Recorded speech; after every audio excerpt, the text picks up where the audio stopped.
Hey y'all, happy Friday. Thank you for coming to hang out with me today. I'm certainly glad that you're here. On last Friday, I shared 3 things that you must do to handle a hater. I guarantee you that it will work every single time and it is God approved, and I highly encourage you to check it out. So let's go ahead and jump right into today's lesson, trust issues. This is going to be a 2-part series. And according to dictionary.com, trust is the reliance on the character, ability, strength, or truth of someone. Trust is placing your confidence in them. So to start this trust series out, I have a question for us. Why is it so hard for us to trust God? I have 3 possible reasons why. Number 1, we don't know him. Number 2, our trust is in the wrong place. And number 3, we put God and man in the same category when it comes to trust. The first reason that it's hard for us to trust God is because we don't know him, plain and simple. It's hard to trust somebody that you don't know. And when I meet someone for the first time, I'm nice to them, but that doesn't automatically mean that I trust them because trust takes time. But when it comes to God, many of us have a hard time trusting him because we don't know him. We don't spend time with him.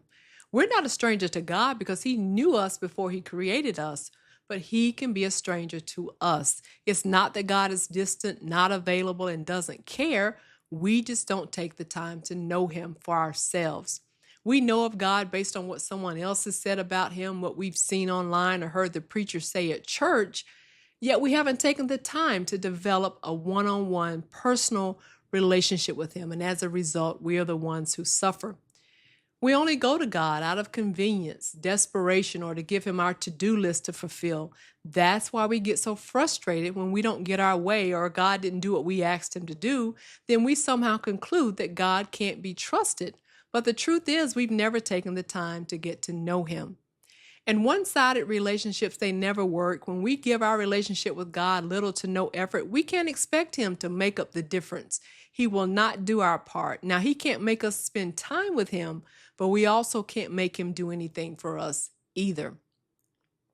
But the wonderful thing about God that I love is that he still invites us to draw close to him, seek him, ask of him, and approach his throne with boldness. And even when it doesn't work out as we would have hoped that it would or did, then truly knowing God allows us to rest in the fact that he has our best interests at heart. He's not being mean or inconsiderate or just making us wait for no reason. He is a good father, and everything he does or doesn't do or allows, he knows why. But we will only be able to see the faithfulness of God by making him our number one and our only one. The second reason why it's hard for us to trust God is that our trust is in the wrong place. And if you live in the United States, I am sure that you would agree that this is a wealthy country. Our political and military influence is known around the world. It is a country who claims to be founded on Christian principles, so much so that "in God we trust" is written on our currency. But does that mean that our nation trusts God? I'll let you answer that. Saying that we trust God and showing that we trust God are 2 totally different things. We cannot trust in our own strength, influence, or power as a nation. It is the name of God that we're to trust. And simply writing it on our money, it doesn't count. Psalm chapter 20, verse 7, the Amplified Bible states, "Some trust in chariots and some in horses, but we will remember and trust in the name of the Lord our God." As believers, do we really trust God totally and completely without any reservation, or is it contingent upon whether or not he does what we want him to? And if he doesn't, then we're just going to take our trust elsewhere. But isn't it ironic how we give people unlimited chances to disappoint us, but the first time God doesn't do what we want him to do, then we're out. It is so easy for us to walk away. But why? It's because we don't know him, nor do we love him. And let me ask us, will we trust him when we feel like he's taken too long or his answer is not what we wanted? Will we trust him in our rainy seasons as much as we do when the sun is shining? Will we forget about his goodness and think that we've arrived and what we have accomplished is all because of us? Y'all, we can't trust in our riches. We could have $1,000,000 today and 0 tomorrow, a high-paying job today and a pink slip tomorrow. And as we all know, life can change in an instant. But it's your foundation, where your trust lies, that will determine if you outlast the storm. Have another question for us. Why is it that we can trust God to help us clean up our mess, but we can't trust that His no was to prevent us from making a mess in the first place? And y'all, I already know that I can't trust myself because there is nothing good in my flesh. It has been proven, even on my best day, using my own wisdom, my own reasoning, I will end up in places and situations that I cannot get myself out of. Proverbs chapter 28, verse 26, the NIV translation states, "Those who trust in themselves are fools, but those who walk in wisdom are kept safe."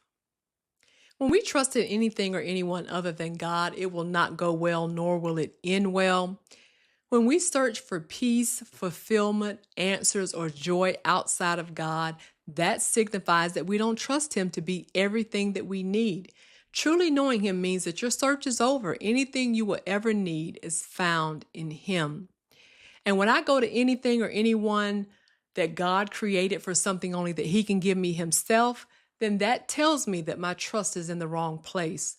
Apart from God, you will never find what you're looking for. It will be one dead end, one disappointment after another. You will always come up empty-handed. Jeremiah 17:5, the ESV version states, "Thus says the Lord, cursed is the man who trusts in man and makes flesh his strength, whose heart turns away from the Lord." Psalm 118:8, the New Living Translation states, "It is better to take refuge in the Lord than to trust in people." The third and final reason it's hard for us to trust God is that we put God and man in the same category when it comes to trust.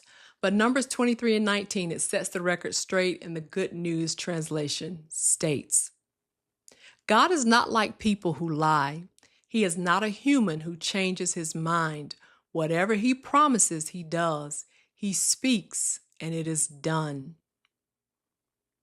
I think the majority of us can admit that we've had issues with trusting someone at some point in our lives. There was an expectation we had, a need that wasn't met, a promise that wasn't kept. The people that we should have been able to trust were the biggest letdown and the source of our pain. For instance, based on your experience with people, you may feel that they're no good fathers, that all husbands are unfaithful to their wives, that all friends are going to betray you and stab you in the back, that people you're good to will trample on your kindness. It is so easy to lose trust in someone, yet it is extremely hard to rebuild. But I think one of the biggest mistakes that we make is putting God in the same category as people when it comes to trust. Now, we've been hurt or betrayed by our parents, our spouse, close friends, and relatives, so it's so easy to want to shut down and turn off our trust for everyone, including God. We close our heart and our mind to the possibility that there's still genuine people in this world and that God is truly good. Let me just say, I know that sometimes it is hard to trust God because what seems impossible is staring you in the face. It is your reality. Or maybe you're going through the most painful season of your life and you feel like God is nowhere to be found. So you choose not to trust at all and you let go of the little hope that you had left. Trust me, I get it. I have been there, but I found that when I was at my lowest, God was the closest to me. Now, it may not have seemed like it at the time, but y'all, God had to be carrying me because I can't explain how I made it through some of the darkest seasons of my life, except it was God holding me together. I don't know about you, but God has proven to me time and time again that I can trust Him. And I'm also learning to trust His sovereignty. Now, it's not easy to do, but He knows more than I do. He sees more than I can see. He knows the intent of a person's heart.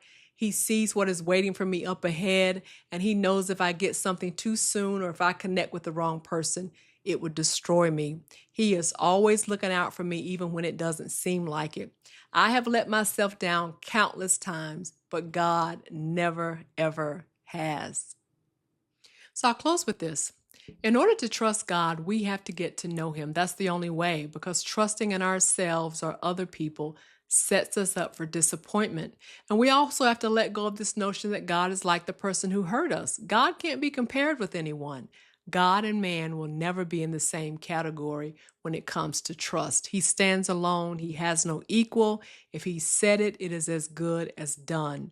God is fully capable of being everything that he said he was because he is the one that was, is, and is to come. So if you're going to put your trust in anyone, let it be the all-wise, all-knowing, all-powerful, living God, because he's the one that created you and me.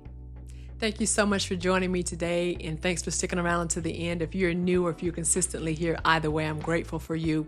If you have not subscribed yet, please consider doing so. I would love for you to join our community and come back on July the 12th as I close this series out with a lesson entitled, In God I Trust. Saying you trust God is easy to do until you actually have to do it. So what does trusting God really look like? Come back and we're going to talk about it. There will be no Lessons with Leslie next Friday, July the 5th, but I do look forward to chatting with you. I'll be back here on the 12th. In the meantime, remember that you matter. In Christ, you are enough. You are never alone. And most importantly, you are eternally and unconditionally loved. And I hope to see you next time. Take care.